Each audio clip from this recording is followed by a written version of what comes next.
Ako imate ambicije japanskog turiste da saznate nešto o najlepšoj plaži na Dunavu, onda u enciklopediji pročitajte da je novosadska plaža napravljena 1911. godine, da je veliki drveni restoran na centralnom platovu potpuno izgoreo 50. godina i da je do plaže kroz grad vozio čuveni tramvaj Trčika.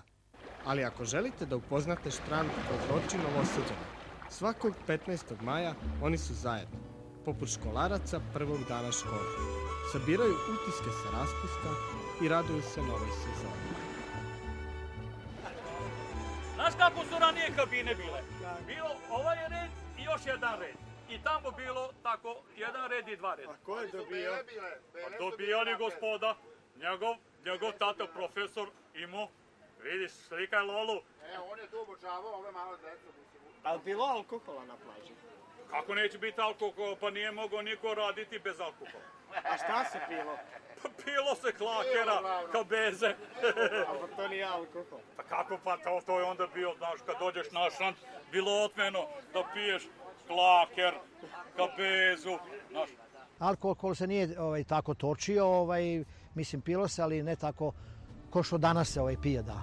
Onaj koga su svi zvali Deran sa plaže, što je lutao sam lude kose i bos, što je gradio tu su bile prve i ljubavi se, ja se sećam i svoje prve simpatije kada sam bio na špicu, pa uvek sam gledao ovde pored Dunava kad će naići ta mlada dama, tako da to je bila...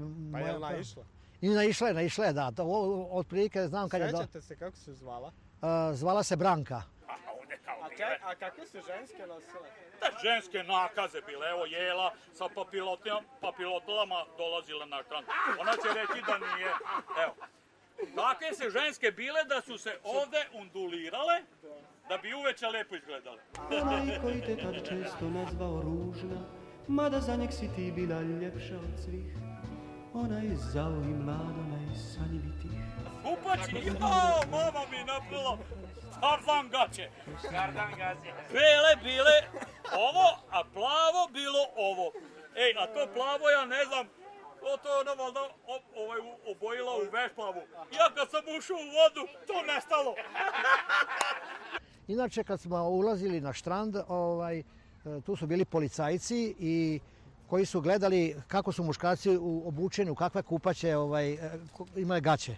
Onda smo mi nosili neke takozvane minimalke i to je bilo ono vreme, sad je smešno reći, zabranjeno. To je bilo kao nemoralno nositi kratke gaćice i onda kad se pojavi policajac, onda mi je drugom dojavimo, kaže evo, jednoga policajac i mi navučemo one duple gaće, one normalne, kad on prođe mi skinemo i tako dalje, da.